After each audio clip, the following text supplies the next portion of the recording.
Un vicomte rencontre un autre vicomte. Qu'est-ce qui se raconte? Des histoires de vicomte. Ah, quand une marquise rencontre une autre marquise, Qu'est-ce qu'ils disent? Des histoires de marquise. Alors nous continuons notre promenade. On est dans toute la France, on découvre des châteaux méconnus, des châteaux forts, des châteaux un peu moins forts. Alors, celui-ci, c'est un château très très fort. Je ne sais pas comment vous avez fait pour en faire le tour, parce que c'est le plus grand château d'Europe. Oui, absolument. Bonjour Thierry.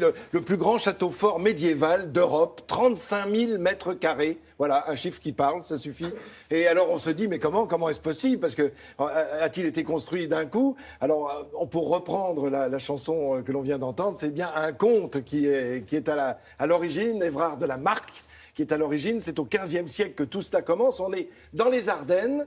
Donc on est bien loin du Gers que l'on évoquait il y a 2 jours, avec la plus petite cité fortifiée de France. Et là, c'est le plus grand château fort d'Europe. Alors ce monsieur de la Marque décide de construire un château. Il n'a pas la taille qu'il a aujourd'hui. C'est-à-dire qu'il a tellement bien résisté qu'il est resté debout. Mais l'armement a tellement été modifié au fil du temps à partir de ce XVe siècle qu'il a fallu reconstruire des murs plus épais, des tours plus loin, des territoires plus vastes. C'est-à-dire, il y a des avancées pour permettre aux boulets de canon d'éviter de venir fracasser les murs. Bref, on a construit tout autour. C'est un château pour se défendre? Oui, alors à l'origine, absolument. C'est ça, hein. Tout à fait. Et on le voit sur les extérieurs. Regardez, regarde bien cette image.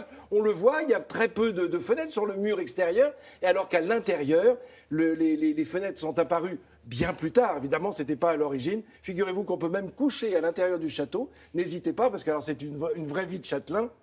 Pour celles et ceux qui veulent le visiter. Je vous propose de découvrir en images ce château fort de Sedan, dans les Ardennes. Extraordinaire. Regardez cette forteresse de pierre et d'ardoise, parce qu'elle est au bord de la ville, il est sur un piton rocheux, évidemment. Il y a cette cour magnifique qui vous accueille quand vous entrez, et puis ces bâtiments, et puis ces murs, c'est surtout ça donne une impression de force et de tranquillité, tellement il est impossible à prendre, semble-t-il, impossible à s'en saisir. Alors c'est une famille qui est à l'origine de tout ça, et quelle famille? La famille de la Marque, qui était comte, qui était duc de Bouillon, prince de Sedan, et du coup, toute cette histoire, voyez, regardez, c'est ici qu'est né le Turenne, vous savez, le grand Turenne, celui que l'on opposait toujours à Vauban, ou en tout cas, on le plaçait toujours côte à côte avec lui. Alors voilà, on est dans la salle, là, justement, la galerie des princes, et on voit tous ces princes, vous voyez, on n'a même pas les portraits des plus anciens,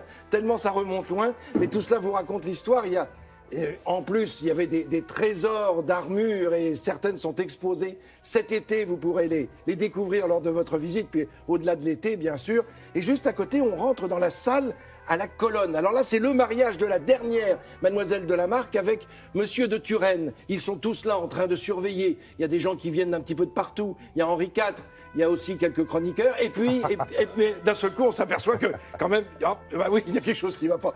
Mais allez-vous-en. Alors, si on descend dans la grande tour, regardez cette structure, regardez ce toit, ce plafond, cette charpente. Et regardez, on a la tour initiale. Et vous voyez, en faisant un tour de caméra, on s'aperçoit qu'il y a une autre tour qui a été construite autour. C'est ce qu'on appelle chemisée, c'est-à-dire qu'on l'a agrandie. Elle faisait 3,50 m de largeur au début, et elle en fait 7 mètres par la suite. Alors après, il y a des rampes. C'était l'accès principal du château. Vous voyez, des rampes qui permettaient de monter et de rentrer à cheval et de tracter éventuellement des canons pour grimper jusqu'au sommet. Donc on pouvait vivre à l'intérieur, carrément. Absolument. Hein. Et regardez, on pénètre à l'intérieur des escaliers. Là, on est dans les sous-sols, parce qu'il y a 3 étages de sous-sol, c'est bien simple. Il y a 7 étages en tout sur ce château, entre les sous-sols. Et regardez comme le château est accroché à la roche, au calcaire. Alors au début, ce calcaire est présent. Vous voyez, le château est installé dessus. On s'est servi de ce calcaire pour le construire.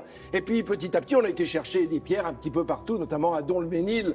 Et là, on voit une reconstitution avec ces fameuses armes qui sont là, qui sont chargées par la bouche. Et ça, ces arquebuses qui sont gigantesques vous donnent une idée un petit peu de ce que pouvait être la vie à partir du moment où les armes à feu sont apparues, c'est-à-dire 14e, 15e siècle, évidemment. Ça devenait beaucoup plus chose fréquente. Là, c'était l'entrée principale, avec les 2 grosses tours. C'est ainsi qu'on les appelle, les tours jumelles. La porte est tout en bas, et si on regarde en haut, on s'aperçoit qu'il y a un trou le long du mur. C'est ce qu'on appelle l'assommoir. Par là, on lançait des cailloux sur ceux qui venaient frapper à la porte. « Oui, bonjour, je viens pour le courrier. » Pour vous en... Ah bah non, pas le facteur quand même. Eh ben voilà, on vous assommait avec des pierres qu'on lançait, ou éventuellement... de l'eau chaude, et encore, l'eau chaude était très précieuse, l'huile était trop chère.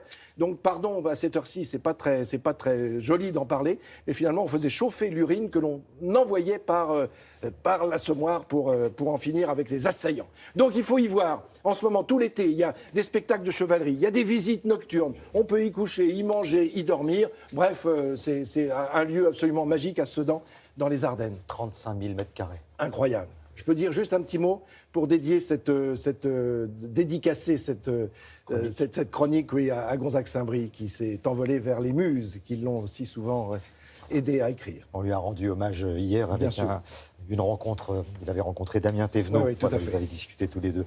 On va parler sport à présent. On se retrouvera tout à l'heure, hein, Frédéric.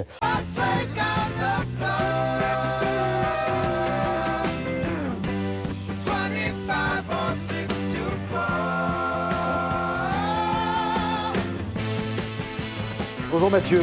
Bonjour. Je vais dire coup de parapluie, pas coup de chapeau, mais coup de parapluie aux athlètes hier parce que c'était quelque chose. Hein. Ouais, déluge sur Londres. Il pleuvait, ça n'arrêtait pas, il fallait être courageux.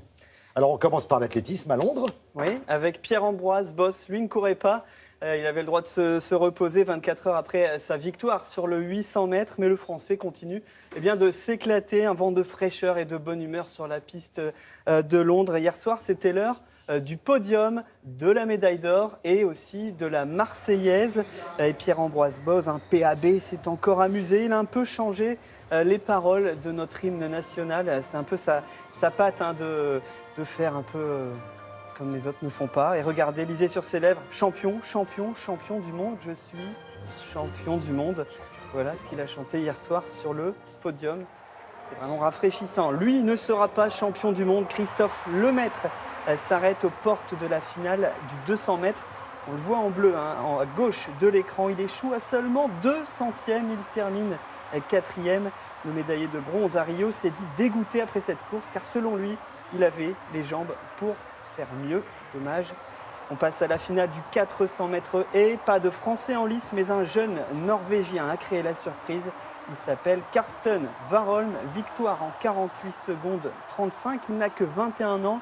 Même lui ne croyait pas à sa victoire. C'est vraiment une surprise de voir ce Viking briller sur les pistes de Londres. Enfin, on termine avec cette histoire vraiment incroyable. Isaac Makwala a dû courir seul les séries du 200 mètres. Alors, petit retour en arrière. Lundi, le Botswanais, pris de vomissement, la Fédération internationale décide de le mettre en quarantaine car il y a une gastro-entérite qui sévit à Londres. Le coureur proteste, il est finalement réintégré à la dernière minute du 200 mètres. C'est pour ça qu'il court seul. Son seul adversaire, c'est le chrono et pas de souci, il se qualifie pour la demi. Et regardez, quelques pompes à la fin pour montrer qu'il est bien en forme. Je suis en pleine forme. Voilà, je vais bien. Plus tard dans la soirée, il a couru avec les autres et s'est qualifié pour la finale. On l'attend donc ce soir sur la piste pour la médaille cette fois.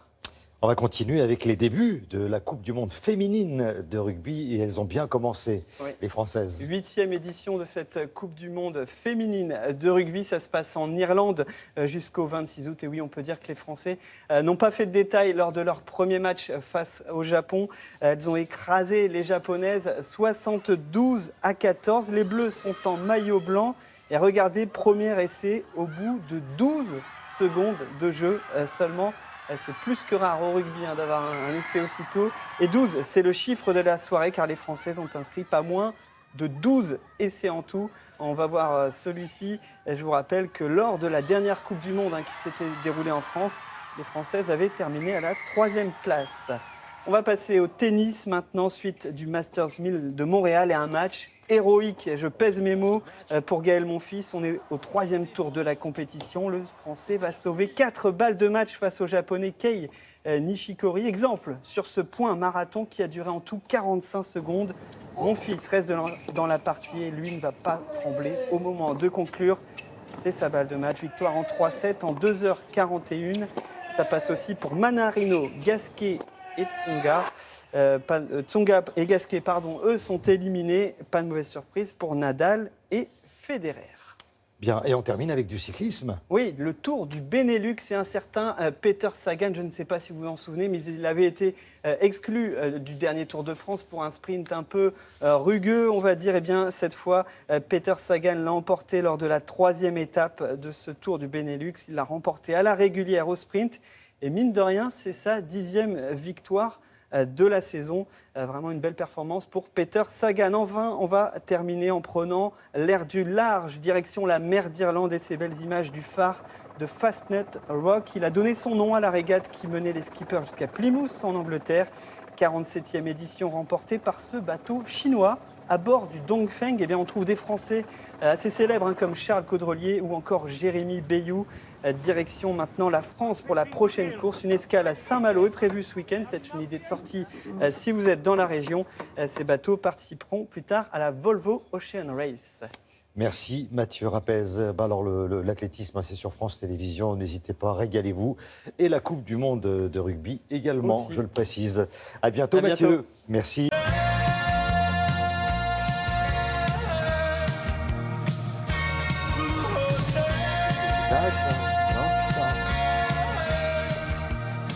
Alors, je ne sais pas si l'hôtel est bleu, mais en tout cas, il est new. C'est un nouveau type d'hôtel dont vous allez nous parler, Isabelle. On va appeler ça un hôtel hybride. C'est un mélange, c'est ça hein? Oui, absolument. C'est un nouveau concept qui se situe un peu à cheval entre l'hôtellerie traditionnelle et l'auberge de jeunesse pour répondre à de nouvelles attentes.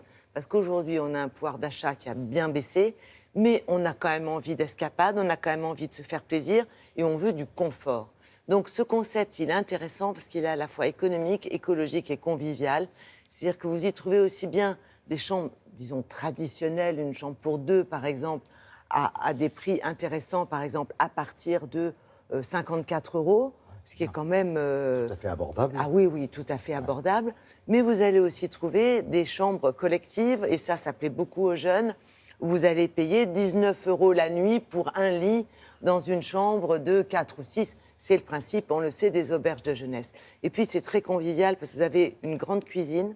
Vous pouvez cuisiner là, si vous le souhaitez. Vous avez une grande table d'hôtes et vous avez quand même le côté hôtellerie traditionnelle avec un petit déjeuner classique servi le matin à table. Donc, c'est vraiment à cheval entre les deux et c'est un bâtiment basse consommation, c'est-à-dire écologique.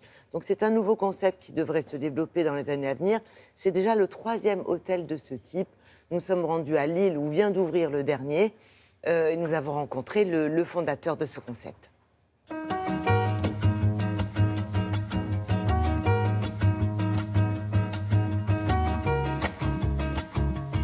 C'est un concept atypique entre de l'hôtellerie économique et de l'auberge de jeunesse. Ce sont des hôtels éco, écolo et conviviaux. On propose tout ce qu'on peut trouver de mieux d'un hôtel et tout ce qu'on peut trouver de mieux dans une auberge de jeunesse. À la fois des chambres à des prix très abordables, mais aussi des espaces de vie très conviviaux, avec à la fois un bar, une bibliothèque avec des jeux, baby-foot, flipper, une grande table de convivialité, une cuisine partagée pour nos clients. Et puis à l'extérieur, on a aussi notre concept de restauration qui permet de vendre des pizzas ou des salades à des prix très attractifs. On propose différentes typologies de chambres. Donc c'est un hôtel hybride. On propose à la fois des chambres privatives, double ou twin, dès 34 € la nuit. On propose des chambres famille, dès 58 € la nuit, où on peut accueillir une famille de 5 personnes. On propose aussi des chambres partagées, un peu comme dans une auberge de jeunesse, dès 20 € la nuit par personne.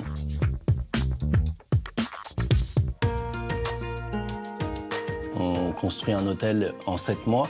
On vient intégrer dans la structure des chambres qui sont préfabriquées en usine. Donc tout l'hôtel est en construction au Saturbois et c'est un chantier qui est donc propre et qui permet de construire très vite. C'est aussi écologique dans le sens où on est très performant énergétiquement et qu'on sensibilise nos clients aussi à la consommation d'énergie. Ça plaît beaucoup. Ça répond vraiment à une attente de la clientèle On propose un concept qui est en rupture avec l'hôtellerie classique traditionnelle. Et aujourd'hui, on voit que ça répond vraiment à une clientèle intergénérationnelle. Et c'est vraiment un point très positif depuis le lancement il y a à peine 1 mois et demi. On a 3 hôtels aujourd'hui.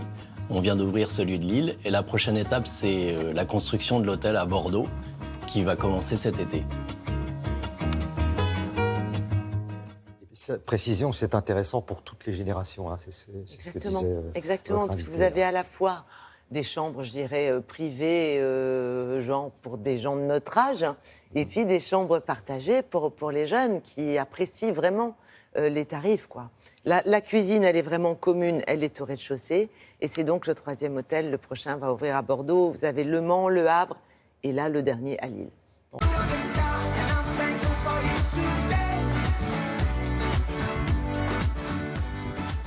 Voilà, c'est pour ça que vous allez rester. Vous n'avez pas envie de nous quitter parce que vous allez découvrir des choses incroyables. Comment s'appelle ce grand chirurgien ? Eh bien, écoutez, il s'appelle le professeur Jean-Noël Fabiani. Il est chirurgien cardiaque, un des meilleurs de sa génération. Et il est passionné d'histoire de la médecine. C'est pour ça qu'il a écrit ce livre, 30 histoires insolites qui ont fait la médecine chez Plon. Et il raconte plein d'histoires. Alors, on a choisi une histoire qui est fabuleuse. C'est l'histoire de cet homme, Stéphane Tarnier. Stéphane Tarnier est un pédiatre et il s'intéresse beaucoup aux enfants, aux prématurés. Parce qu'à l'époque, au 19e siècle, les enfants prématurés décédaient parce qu'il n'y avait pas moyen de les maintenir d'une certaine façon. Et il faut trouver une solution. Et bien la solution, dans ce livre, et il la raconte très bien, Jean-Noël Fabiani, c'est l'histoire des couveuses. Et bien vous allez voir comment et pourquoi les couveuses ont été créées.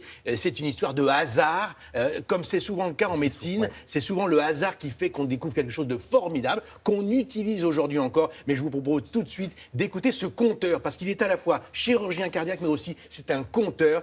Direction le musée d'histoire de la médecine à Paris.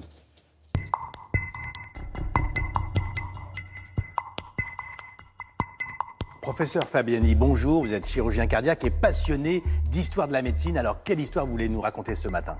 J'aimerais peut-être raconter l'histoire de Stéphane Tarnier. Stéphane Tarnier, on le connaît, il a sa statue dans Paris.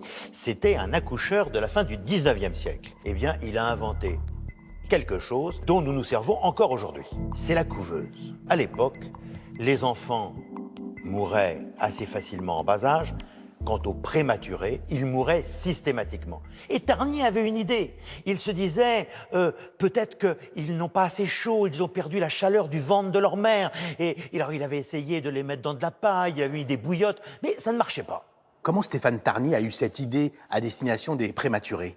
Un jour, on lui propose d'aller visiter le nouveau jardin d'acclimatation qui venait de se créer à Paris. Et il est donc reçu par la directrice. Alors, il a sa Légion d'honneur en boutonnière, c'est l'Orgnon, et il va visiter le jardin d'acclimatation. Et la directrice lui dit, vous savez, j'ai eu un problème terrible avec les oiseaux exotiques parce que j'arrivais pas à faire maturer leurs œufs parce qu'il fait trop froid. Alors il a fallu que je crée des incubateurs où j'ai mis ces œufs pour avoir enfin l'éclosion de mes oiseaux exotiques. Ha! Ça n'a fait qu'un tour dans la tête de Tarnier.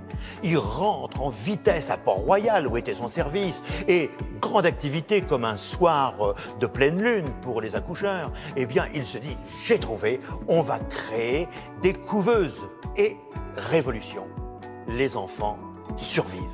Les couveuses de Tarnier, on les a aujourd'hui encore. Elles sont plus modernes. Alors, les couveuses de Tarnier existent toujours aujourd'hui dans nos services extrêmement modernes. Elles sont en verre maintenant. C'est des boîtes un petit peu plus sophistiquées que celles qu'avait bricolées, entre guillemets, Stéphane Tarnier. Mais c'est le même principe. L'enfant est dans une atmosphère chaude, nourri de façon stérile. Et véritablement, ces hommes ont eu une vue, une vista, comme on dit maintenant, une vista exceptionnelle. Voilà, ce sont des Alors, belles... non seulement c'est un chirurgien exceptionnel, mais c'est un conteur, comme vous le disiez, qui pourrait faire un spectacle extraordinaire. Absolument. On Raconter... l'invite à se pencher là-dessus. Mais en tout cas, l'histoire de la médecine, c'est son sujet. Et dans ce livre, il y a plein d'histoires. Une autre histoire. On appelle ça les gants de l'amour. C'est à Baltimore, aux États-Unis, au 19e siècle. Un chirurgien, le docteur Asfeld, a besoin d'une panseuse. Le problème, c'est qu'à l'époque, il n'y avait pas de gants chirurgicaux. Et on mettait des acides sur les mains pour désinfecter. Et sa panseuse, Caroline Hampton, eh bien, doit le quitter parce qu'elle ne supporte plus ces acides. il est tellement amoureux de cette penseuse qu'il va voir un grand fabricant de pneus américain pour justement trouver une solution. Eh bien, c'est cette compagnie qui va créer les premiers gants chirurgicaux. On les appellera les gants de l'amour. Tout ça est raconté dans ce livre du professeur Fabiani. Il y a plein d'autres histoires. C'est une autre façon de découvrir la médecine parce que c'est toujours pareil. Ce qu'on a appris là, eh bien, après, ça se prolonge et ça devient des couveuses ultra modernes qu'on utilise aujourd'hui et qui permettent de sauver des prématurés. Je vous rappelle que des prématurés, c'est cette taille-là, pas plus, et on les sauve grâce à ces couveuses, grâce à cette technologie, et d'une certaine façon, grâce à Stéphane Tarnier. C'est des très très belles histoires qu'il y a dans ce livre, donc les 30 histoires insolites qui ont fait la médecine chez Plon.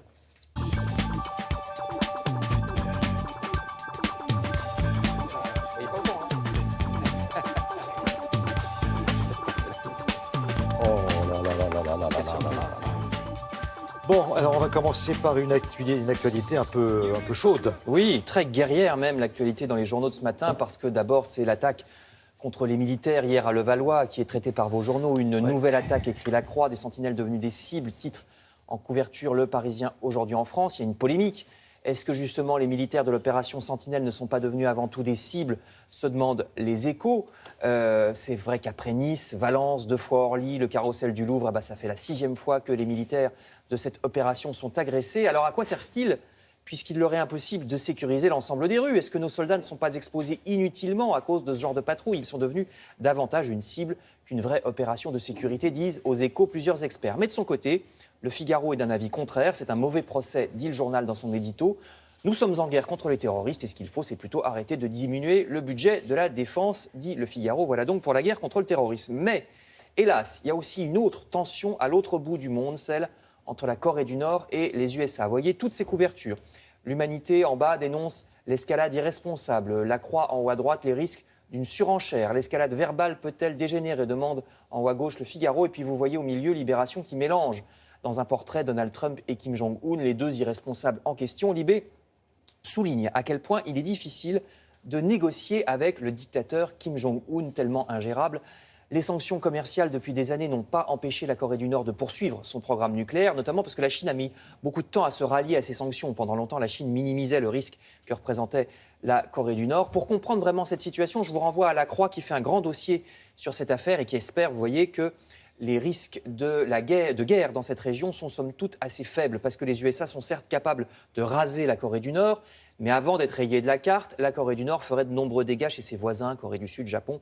Donc les États-Unis le savent et ne veulent pas prendre le risque, écrit La Croix.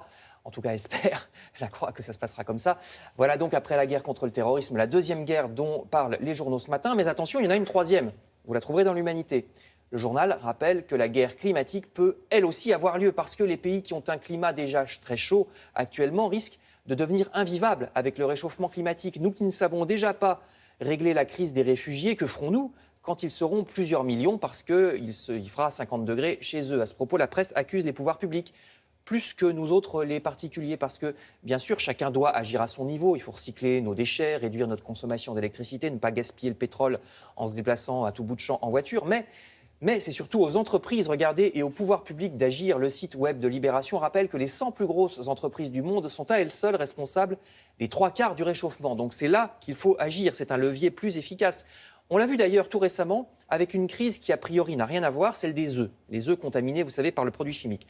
Vous et moi, en tant que consommateurs, on a beau choisir scrupuleusement quand on fait nos courses des œufs bio, des œufs de plein air, on ne voit pas, dénonce Libération, on ne voit pas quels œufs utilisent les entreprises qui fabriquent tel biscuit ou telle sauce et qui ne sont pas forcément des œufs de très bonne qualité environnementale. Ça aussi, c'est une guerre, la guerre de l'environnement qu'il faudrait mener enfin de manière plus efficace, donc via les entreprises et pas seulement via les particuliers. Je vous renvoie à cet article de Libération. Merci Frédéric, à tout à l'heure.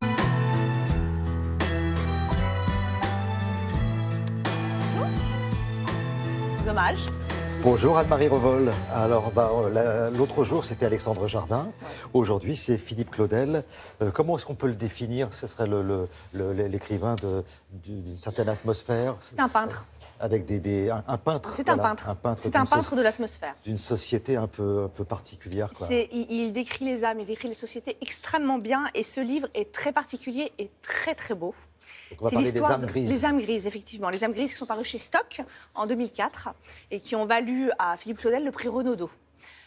Vous verrez d'ailleurs dans le sujet, il y a des images où il reçoit le prix Renaudot. Il regarde ça avec une espèce de distance qui est absolument incroyable. Les âmes grises, c'est l'histoire c'est plein d'histoires. En fait, au départ, c'est Belle de Jour, une petite fille qui travaille chez le procureur et qui est retrouvée morte au bord d'un cours d'eau.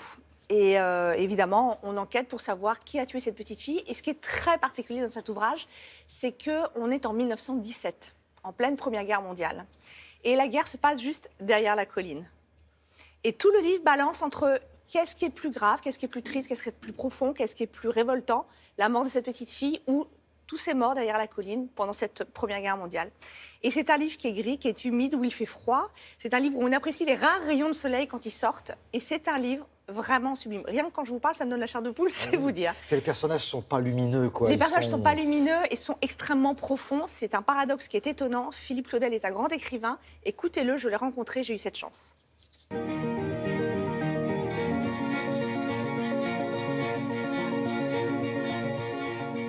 Je ne sais pas trop par où commencer. C'est bien difficile. Il y a tout ce temps parti que les mots ne reprendront jamais. Et les visages aussi, les sourires, les plaies. Comment sont nées les âmes grises ? Les âmes grises naissent d'une ambiance, d'un paysage, de saisons, de sensations, d'humidité, de froid, de pluie.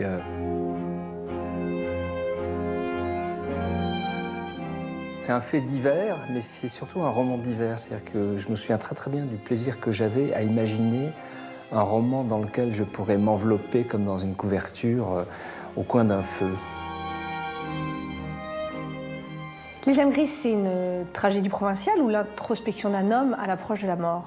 C'est une tentative pour essayer de transgresser les frontières de genre, en fait, de genre littéraire. C'est-à-dire que j'étais un gros lecteur de romans policiers, mais j'adore les romans historiques, j'adore les romans psychologiques. Et je me suis dit, tiens, je vais essayer de mélanger un peu tout ça. Ça a donné naissance à ce texte qui emprunte des chemins du roman policier. Il y a un meurtre, il y a une enquête, elle progresse, mais c'est pas le plus important. Je crois que le lecteur, au fur et à mesure, se rend compte que finalement, l'intérêt, c'est de suivre un petit peu ses vies et c'est de plonger dans cette époque. Comment vous avez transformé le réel historique en roman ? Ce qui m'intéressait, c'était de ne pas faire un roman sur la Première Guerre mondiale. C'était justement de me mettre à côté et d'imaginer comment avait pu vivre cette France-là qui n'était pas en première ligne, mais qui était quand même tout contre. Alors il y a les jeunes hommes frais et dispo qui montent au front et puis qui reviennent cabossés ou éventrés. Et puis il y a surtout une communauté masculine qui échappe à la guerre parce qu'il y a une usine qu'il faut faire tourner. Donc ces hommes sont là, ne sont pas au front et sont regardés aussi un petit peu de travers. Que vaut la mort d'un enfant alors que des dizaines d'hommes meurent tous les jours juste derrière la colline ? Cette balance, elle est impossible à tenir, mais c'est en quelque sorte quand même ce qui fait progresser le roman, puisque une enquête est menée, on s'acharne à trouver le meurtrier de cet enfant, alors que de l'autre côté, on ne s'acharne pas à faire cesser les meurtres. Et puis il y a ce paradoxe entre des meurtres massifs qui sont autorisés, qui sont même ordonnés, puisque si on s'y soustrait, eh bien on est fusillé, et puis un autre meurtre qui lui, bien sûr, est proscrit. Comment avez-vous accueilli le Renaudot ? J'étais très touché, mais je ne peux pas dire que c'était ce qui m'a le plus fait chaud au cœur. Ce qui était fascinant, c'était de voir comment le livre était lu par un public de plus en plus nombreux. Ce qui a changé fondamentalement, c'est mon rythme de vie. Moi qui pourrais passer toute ma vie là où je suis né, ou dans les Alpes, ou dans un endroit reculé, ça donne une surexposition qui est un peu difficile à vivre, mais quand on la vit comme je l'ai vécu, en faisant le tour du monde plusieurs fois avec ma femme et ma fille, c'est quand même un immense plaisir. Alors Anne-Marie, je crois qu'il faut saluer, et ça vous y tenez, ceux avec qui on travaille régulièrement à Télématin, les libraires. Effectivement, ce livre doit grandement son succès, au moins au départ, aux libraires, aux bouches à oreille des libraires qui ont soutenu cet ouvrage. Philippe Claudel était connu, mais pas connu du grand public, connu des libraires qui avaient remarqué la qualité de son écriture et la profondeur de ses histoires. Et donc c'est vraiment le bouche à oreille qui a permis à ce livre de devenir ce qu'il est, le prix Renaudot, 40 traductions, une adaptation cinématographique d'Ivangelo. Et donc voilà. Et Philippe Claudel continue évidemment à écrire. Son dernier livre s'appelle Les Inhumaines, c'est paru chez Stock. Et c'est un livre aussi étonnant.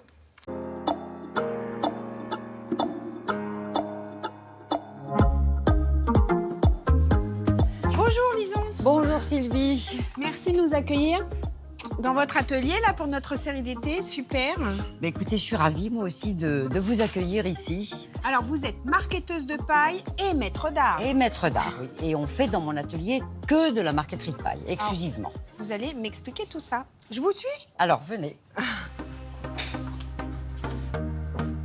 Alors là, c'est là où vous travaillez, vous. C'est mon établi, sous l'œil de mon grand-père.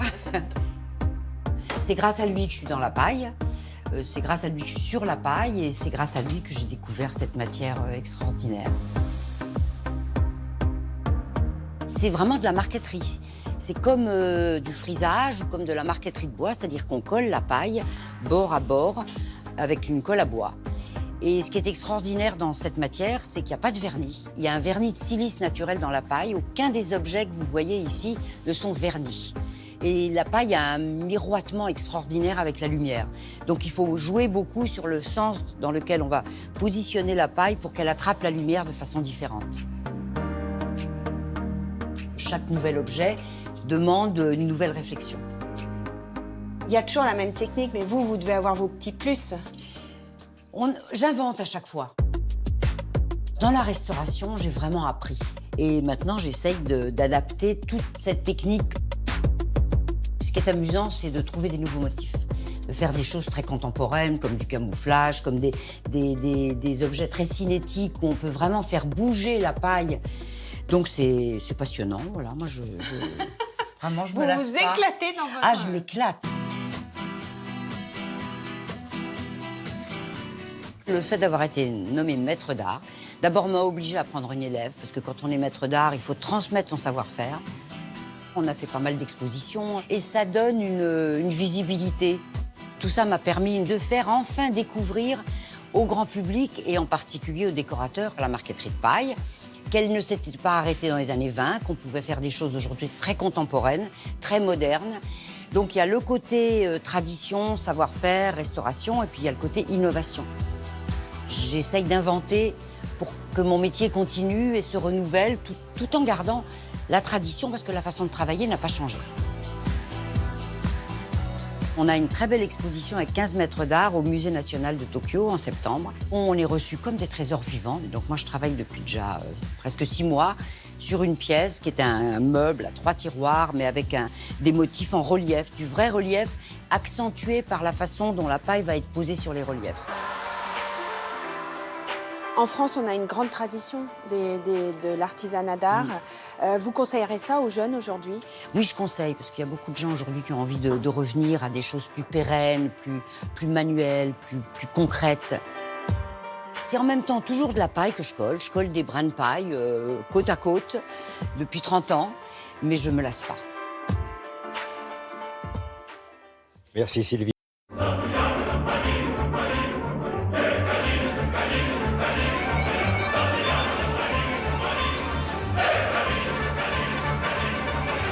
Nous, on va vous raconter une autre histoire. L'histoire, voilà, vous venez de les entendre, l'histoire des chœurs de l'Armée Rouge. Et pour cela, nous avons fait appel à Henri-Jean Servat qui a rencontré le général. Oui. Alors en fait, mon cher Thierry, oui, mais alors les chœurs de l'Armée Rouge, en fait, il y a 2 chœurs d'Armée Rouge. Alors, en fait, il y en a beaucoup, mais 2 en fait. Il y en a deux principaux. Alors il y a le chœur qu'on appelle le chœur Alexandrov, qui avait été créé en 1928. C'est ce chœur de l'Armée Rouge dont beaucoup de membres ont disparu dans un accident d'avion. La veille de Noël 2016, l'avion est tombé dans la mer Noire. Ils allaient chanter en Syrie pour les soldats russes avec un groupe de journalistes qui les accompagnaient. Le groupe a été partiellement détruit par cette disparition. Mais il y a un autre groupe, alors ça c'était le groupe Alexandrov, qui était issu de l'armée, quoi. Il avait été créé en 1928 pour exalter le moral guerrier, pour faire chanter des chansons militaires entraînantes pour préparer à la guerre. Et il y a un autre groupe qui date de 1939, alors qui lui est le groupe MVD, qui est l'émanation du ministère non pas de l'armée mais de l'intérieur. Et à l'origine, c'était les membres du NKVD. Le NKVD, c'est l'ancêtre du KGB. D'accord. Donc, c'est-à-dire que les chanteurs, un peu, vous comprenez ce que je dis, ils étaient un peu, c'était un peu le KGB. Quoi, ils jetaient un œil de temps en temps. Ils chantaient. Un peu espion sur les bords. Donc, voilà, c'est ce groupe-là qui fait une tournée à travers la France. Ils l'ont démarré à l'occasion de l'ouverture du Festival de Radio France à Perpignan. Nous, on les avait rencontrés à Montpellier. Et alors, moi, j'imagine un général de l'armée rouge avec des médailles de la clavicule à la braguette. Vous savez, comme ça, un peu comme on les voit, un peu, comme on les voit à la tribune du mausolée de Lénine, un peu comme ça et tout. Voilà. Et je trouvais un homme sympathique qui avait été élu homme de culture à Moscou l'année précédente, qui s'appelle le général Victor Eliseev. Il mène sa troupe à la baguette, si j'ose dire, parce que c'est le seul général au monde qui est chef d'orchestre. Est-ce que vous vous rendez compte? Il est chef d'orchestre et général, ou général et chef d'orchestre, comme on voudra. Donc nous avons rencontré dans les coulisses donc, 2 membres qui sont les artistes de l'année, les artistes d'honneur de la Russie, et le fameux général Victor, qui n'a donc pas, qui a un petit concentré de médailles, qui ne les a pas partout. Voilà, en avant.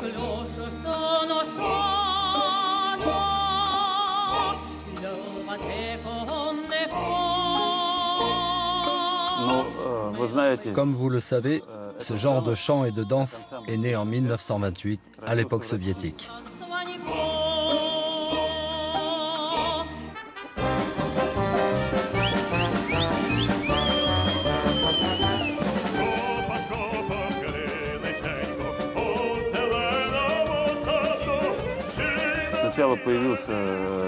D'abord, il y a eu un premier ensemble de 8 personnes qui s'est développé au fil du temps. La première représentation a eu lieu devant les dirigeants du parti.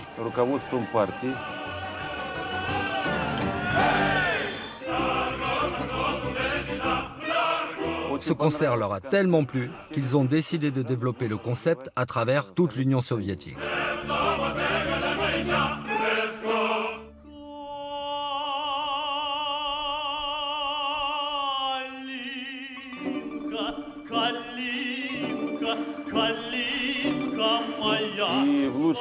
À la période la plus prospère, il y a même eu une 60aine d'ensembles de chœurs différents. Aujourd'hui, il n'en reste plus que 2 dans toute la Russie. L'ensemble du chœur Alexandrov et le nôtre, celui de la Garde nationale.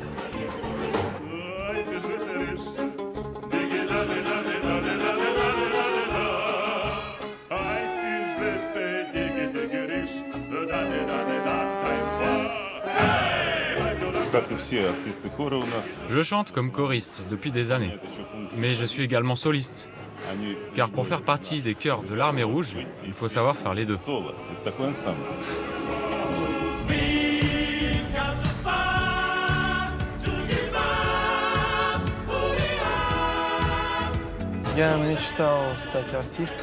Depuis ma plus tendre enfance, je rêvais d'être artiste. Et aujourd'hui, j'ai la chance extraordinaire de pouvoir l'être en chantant avec les chœurs de l'Armée rouge. Je vis comme une sorte de rêve éveillé à chaque fois que je monte sur scène. Chanter, c'est vraiment toute ma vie.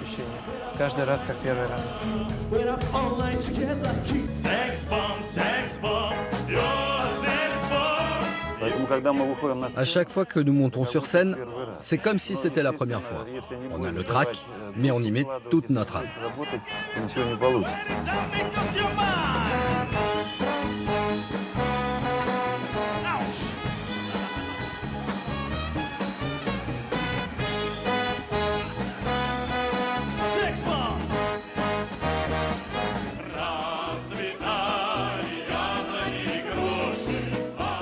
Je suis un général qui a eu énormément de chance dans la vie, car je fais ce qui me plaît le plus au monde.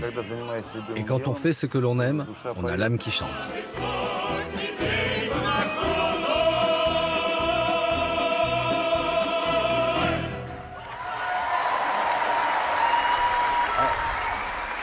Bon, Henri-Jean, là, il y a certains qui sont assez surpris sur le plateau. Les chœurs de l'Armée rouge qui chantent Daft Punk ou Tom Jones, Sex Bomb, ça peut étonner. Ou les compagnons de la chanson, je veux dire, bien évidemment. Ouais. Alors, ils ont fait ça, ils ont occidentalisé beaucoup leur tour de chant, parce que en Russie, ça plaît beaucoup, vous comprenez? Édith Piaf, les grands opéras, ça leur plaît beaucoup. Mais c'est vrai qu'à l'étranger, on va... Comme Nathalie Riouet, quand elle va pour pleurer en les écoutant, on va pour écouter de la chanson russe. L'âme russe, Katyushka, Kalinka, Katrinka, on veut écouter ça. On n'a pas envie d'écouter Daft Punk par les chœurs de l'armée russe, même si techniquement c'est parfait.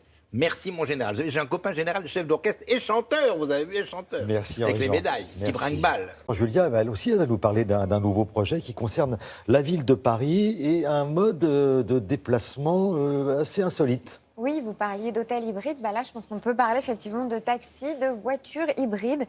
Regardez, c'est un projet de taxi volant sur l'eau qui a été testé au printemps 2017. Et on pourrait commencer à regarder et à voir ce qui va se passer au mois de septembre. Certaines personnes pourront les tester. Alors, ce ne sont pas des images futuristes de Retour vers le futur ou d'un autre film du même genre. Ce sont bien des images qu'on va pouvoir voir et découvrir sur la Seine à Paris. Vous avez par exemple des prototypes comme celui-ci de voitures écolo capables de voler au-dessus de l'eau. 0 émission de particules, évidemment, c'est le but. À découvrir un petit peu ce qui va se passer en septembre. J'ai eu un petit bug sur ma vidéo, je n'ai pas pu vous la montrer. Je suis déçue. Mais en tout cas, c'est une bonne idée parce que la rentrée parisienne pour ceux qui veulent rouler en voiture, ça risque d'être assez compliqué. Assez compliqué, oui. Refermons la parenthèse. Voilà. Merci beaucoup, Julia. Une autre histoire, et une belle histoire, celle d'une mine d'or de 1870 restaurée et qui est aujourd'hui l'un des derniers vestiges de la fameuse ruée vers l'or. Et c'est Claude Budin-Juteau qui nous raconte tout ça.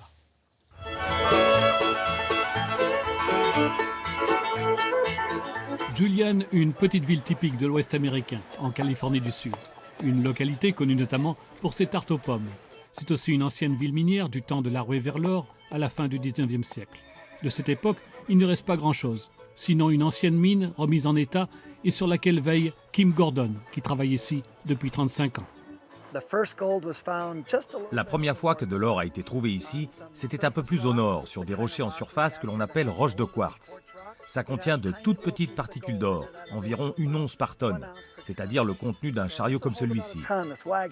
La plupart des prospecteurs venaient du sud des États-Unis, au moment de la guerre de sécession.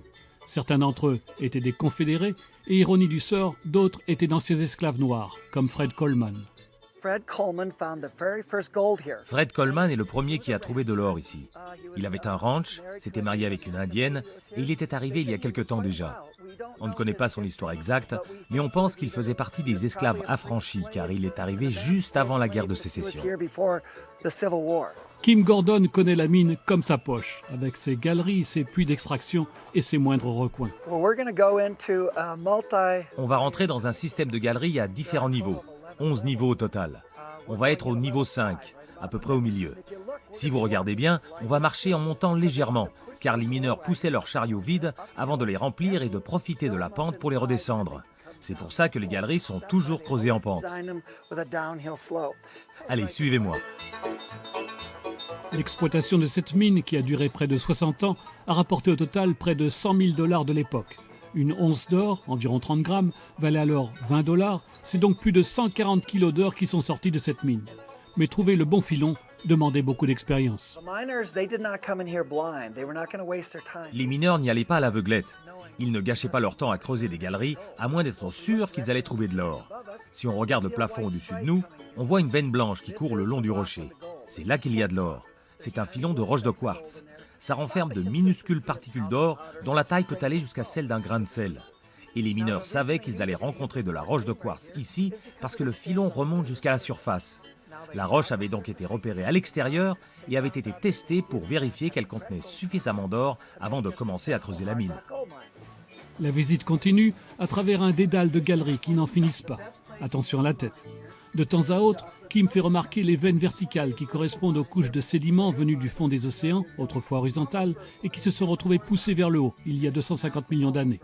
Et pour passer d'un niveau à l'autre, on utilisait un puits très profond. De l'autre côté de cette grille, il y a un puits qui descend à 425 pieds, c'est-à-dire 130 mètres sous terre.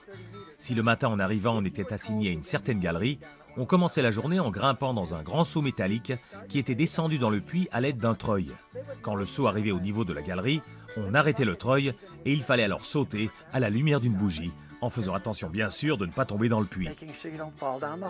Kim est fier de montrer que le treuil qui permettait de descendre les mineurs au fond du puits est toujours là, de même qu'à l'extérieur, la machine qui permettait le concassage du minerai pour en extraire l'or.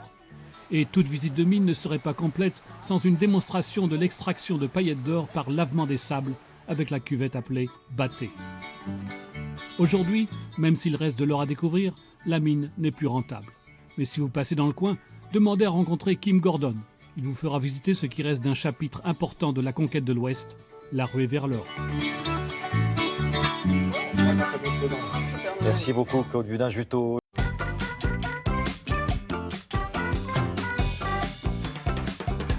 Alors, le bloc de Télématin continue. Marie-Dominique, depuis Perrin, depuis quelques jours, nous fait découvrir des destinations incroyables. Hier, nous étions dans la presqu'île de Crozon. Et là, on va dans l'est de la France, on va dans les Vosges. On va dans les forêts, là. Dans les forêts. Voilà. Vous savez que les Vosges, c'est l'un des départements les plus boisés de France. Un fantastique territoire de randonnée dans une montagne pas si haute. Donc, c'est assez facile d'aller randonner là, c'est surtout magnifique. Alors, voler comme un oiseau, se prendre pour Tarzan, tout le monde en a rêvé. Eh bien, 2 enfants de la Bresse c'est la plus grande station de ski de ce côté-là l'hiver, ont imaginé réaliser leur rêve. Alors c'est parti, la maison de leur grand-mère, qui était une immense maison, ils ont installé un gîte pour 42 personnes, donc on pouvait vraiment s'amuser. Et pour leurs hôtes, ils ont commencé à créer des petites activités, genre tyrolienne, un peu de parapente et tout ça. Et cette année, ils fêtent leurs 30 ans. Et en 30 ans, ils se sont offerts les plus belles attractions, dont une unique en Europe.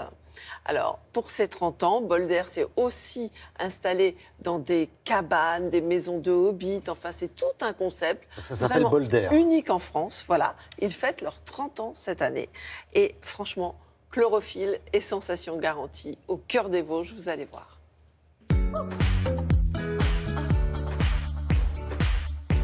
Des forêts au vert profond, des lacs bleus et puis des ballons. Pays de brume et de légendes qui prétendent que Charlemagne venait chasser dans ses sous-bois giboyeux. Le massif des Vosges est aujourd'hui le terrain privilégié des randonneurs. Les plus sportifs d'entre eux éliront, hiver comme été, la Bresse, étalée au pied de ces montagnes. Là existe un lieu à part, Bolder, un concept qui fête ses 30 ans cette année. Mais comment cette histoire a-t-elle commencé ? Ça a débuté en 1987. Petite école de parapente, Régis Laurent qui découvre ça un jour et est rentré en parapente comme on peut rentrer en religion. Il a monté une des premières écoles de parapente massif. Et puis les parapentistes qui venaient en stage, il fallait bien les loger. Donc c'est des structures d'hébergement qui sont venues en plus. L'école de parapente s'est transformée en hiver en location de ski pour tourner toute l'année. Et puis au fur et à mesure, des activités sont venues se greffer à tout ça. C'était vraiment des sensations là au cœur de la forêt. Régis et Jocelyne, un couple pionnier du tourisme vert dans les Vosges. Ces deux-là ont le feu sacré. Au fil des années, quand d'autres sont restés scotchés aux acrobranches, eux sont passés à la dimension supérieure. Comme on avait une jolie forêt, mon mari a eu l'idée de construire des cabanes. Et depuis, pour Nathalie, son métier est un bonheur au quotidien. Je suis employée à recevoir des gens, à faire plaisir aux gens dans un cadre extraordinaire. Toutes les personnes en fait, qui travaillent le bois sur la Bresse ont participé à l'élaboration des cabanes. Et c'est notre patronne qui en a décidé chaque thème, chaque décoration. On a 13 cabanes. On a les cabanes d'exception qui ont toutes soit un sauna, soit un bain finlandais, soit la maison du Hobbit qui a été posée contre la roche.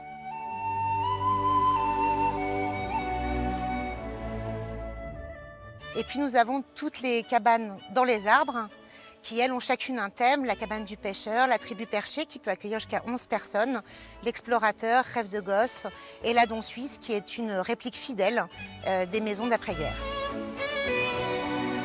Sur le parc, cette année, on va être 72 à travailler cet été. Là, on monte à une douzaine d'activités maintenant. On essaie d'avoir une nouveauté chaque année, que ce soit en hébergement, en activité. Là, on est sur un simulateur de parapente, donc une première partie avec un masque de réalité virtuelle pour vraiment voler au-dessus des Vosges. Et donc une deuxième partie avec plus de sensations où on peut monter jusqu'à 4 G de force centrifuge.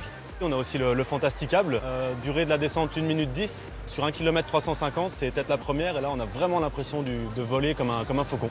Dès tout petit, on vient vivre ces aventures dans la forêt. On peut faire des circuits dans les arbres, aller dans le sentier pieds nus. Accessible à tous, des petits pieds nus aux grands barbus.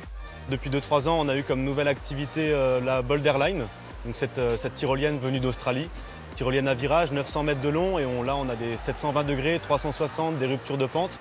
On descend entre les arbres, c'est vraiment unique en France. Hein. Pour en faire une autre comme ça, il faut aller dans le nord de Sydney. Donc là, c'est vraiment une activité vraiment sensationnelle, mais accessible à tous. À partir de 6 ans, on peut le faire. Ici, il y a 30 ans, il n'y avait rien, si ce n'est la forêt qui est derrière nous. Et puis au fur et à mesure des années, on a fait grandir et évoluer nos activités tout en gardant la forêt qui nous fait vivre. Hein, donc on en prend soin. Voilà, Voilà, ça c'est à la Bresse. Ah oui. Et cette attraction qu'on vient de voir, il n'y en a qu'une seule au monde. Ah oui, non, il y en a une en Australie, voilà. Et c'est absolument incroyable parce qu'on peut y aller en famille. Vous voyez les tout petits pieds nus, ils apprennent à marcher sur un pont de singe. Et puis, surtout, c'est presque collectivement tout un village, les artisans de toute une région qui ont participé, élaboré ces choses imaginées par 2 enfants du pays. Voilà. Il n'y a pas que les centres, parcs d'attractions à consonance américaine en France. Et on conclura par... Ça, c'est du pur made in France. Il est prudent de réserver. Il est prudent de réserver.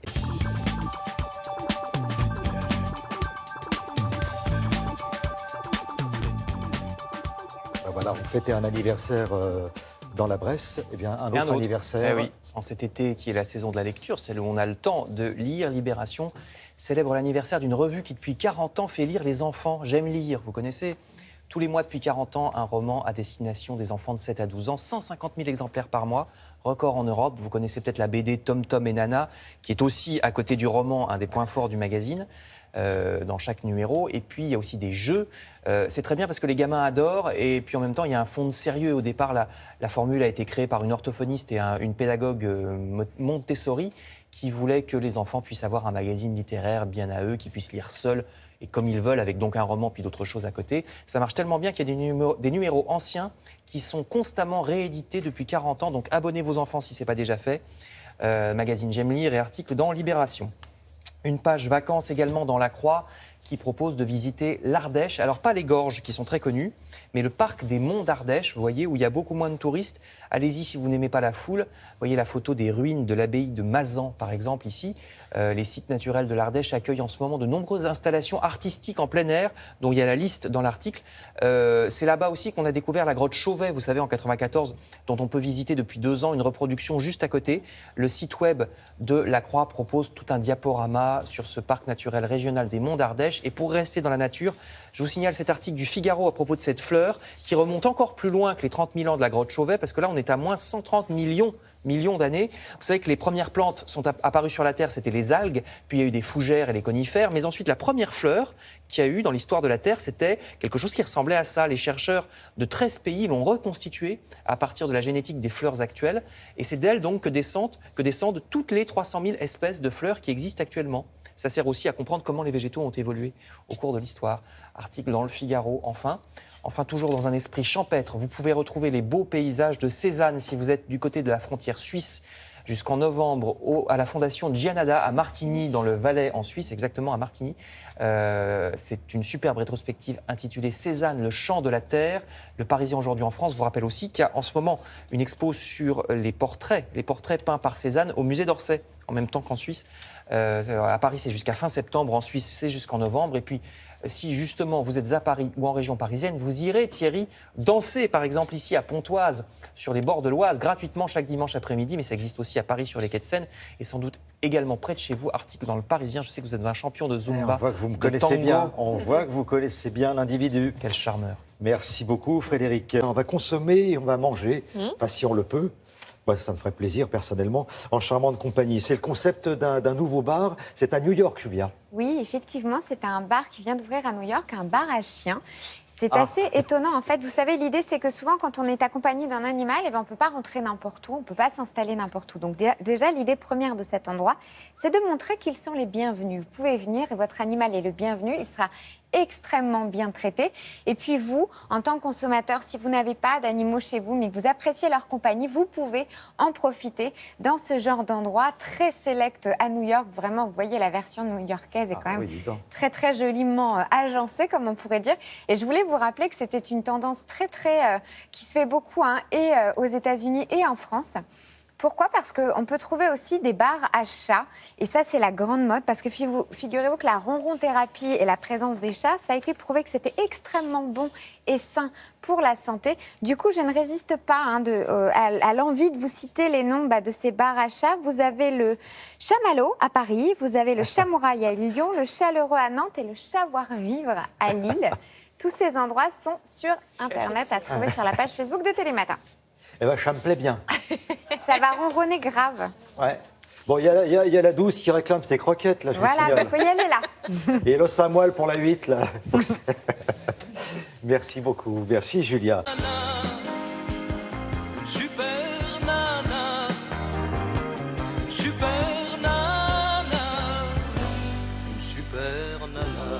aurait bien rajouté une super cuisinière, mais ça sonne sonnait moins moins bien. bien. C'était moins top. Alors pourquoi l'Écosse aujourd'hui ? Eh bien, parce qu'en ce moment se déroule le festival interceltique de l'Orient et ça va durer jusqu'au 13 août. Et en fait, chaque année, il y a un pays invité et cette année, c'est l'Écosse. Et je me suis dit, tiens, pourquoi pas se pencher un petit peu sur les spécialités écossaises ? Et il y en a pas mal. Et je vais vous proposer 3 recettes, toujours un petit peu sur le entrée, plat, dessert. On va commencer avec une soupe de haddock, qui est un poisson que l'on consomme beaucoup là-bas. Ensuite, on va faire demain, je vous proposerai un petit stovie. Alors, on le connaît moins, c'est comme un petit ragoût avec de la viande d'agneau, avec des pommes de terre, des petits oignons. Et on terminera samedi avec des scones. Alors, vous savez, ce sont ces petits biscuits, des petits pains. Il y a plusieurs recettes de scones, ça, il y en a autant que... Voilà. Mais nous, on va les faire un petit peu avec des pépites de chocolat. Enfin, c'est idéal à l'heure du petit déjeuner ou du thé. Voilà, c'est parfait. Donc, aujourd'hui, on commence avec la soupe de haddock. C'est une façon différente de consommer un poisson, finalement, qu'on mange pas des masses ici, en France. Donc, c'est une façon de la présenter que je vous propose aujourd'hui. Vous allez donc commencer par pocher le haddock. Souvent, on est un peu emprunté avec ce poisson. On se dit, tiens, j'en mangerais bien, mais je sais pas trop comment le faire. Vous prenez votre haddock, vous le mettez dans l'eau froide. Vous pouvez faire moitié eau, moitié lait, sans aucun problème. Vous mettez du laurier, vous mettez du thym, vous assaisonnez bien le tout et vous allez le laisser cuire tranquillement. Il ne faut pas qu'il y ait une grosse ébullition, évidemment, ça abîmerait le poisson. Vous le sortez quand la chair va se détacher facilement et vous allez filtrer l'eau de cuisson. On va s'en servir tout à l'heure. Voyez, quand il est cuit, ça s'effiloche très facilement. Il est coloré, voyez, c'est un peu jaune. C'est du roucou, c'est le même colorant qui sert pour la mimolette ou le cheddar. On retrouve cette même couleur. Ensuite, on va s'occuper de l'oignon. Vous allez le tailler en petits dés et on va le faire revenir dans un récipient assez grand parce qu'on va tout mettre dedans au final. Donc, prévoyez large dès le départ, de l'huile d'olive, un petit oignon et on va ajouter des pommes de terre. Alors, vous allez dire, oui, une soupe en plein été, bah oui, mais enfin, vu les températures, finalement, je trouve qu'on est plutôt pas mal. Aujourd'hui, c'est parfait. Voilà, Karine, c'est parfait. Donc, on va couper notre pomme de terre en petits cubes, on va rajouter ces petits cubes dans la marmite et on va ajouter un petit peu de lait. On va ajouter l'eau de cuisson de notre poisson puisqu'elle est bien parfumée et on va laisser cuire tranquillement. On rajoute un peu de thym, de laurier et on laisse vraiment vous laisser cuire à petit bouillon, pas trop vite. Ensuite, vous allez retirer, lorsque vos pommes de terre sont fondantes, vous allez retirer le thym, le laurier et avec un presse-purée, vous allez écraser vos pommes de terre.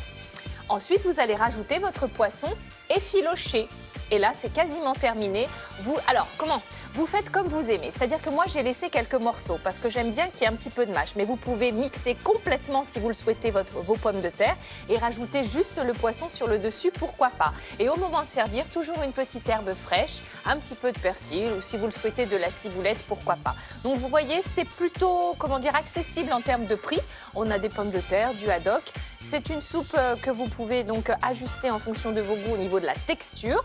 Et elle est vraiment très parfumée. Moi, je l'aime beaucoup, cette soupe. Vous voyez, je l'ai découverte. Je reviens sur la cuisson du haddock. Oui. Le haddock, il fait peur parce que c'est un poisson très salé. Oui, c'est un poisson. C'est pour ça que c'est à ne pas rater. C'est vraiment le départ de la cuisson. Oui. Dans de l'eau, dans du lait. Vous partez à froid, pas de l'eau chaude. Voilà, ça, c'est important. Froide. Voilà. Et pendant combien de temps à peu près ? C'est cuit quand les petits morceaux se détachent. Vous savez, ça dépend. C'est toujours difficile de donner des temps de cuisson très précis. Mais quand vous voyez que la chair commence à se détacher, c'est que le poisson est cuit. Voilà. Bon, alors, on vient de se parler là en régie. Oui. Pour demain, on va peut-être modifier par rapport aux températures. Oui. Si vous pouvez envisager une raclette ou une tartiflette. Une fondue, tiens, voilà. Ça nous arrange. Non, alors demain on continuera avec un ragoût, un petit ragoût, voilà. Un petit plat mijoté en cocotte. Alors, vous voyez, je vous fais plaisir parce que ça va nous réchauffer. Avec de la viande d'agneau, il y aura des petits oignons et puis des pommes de terre également.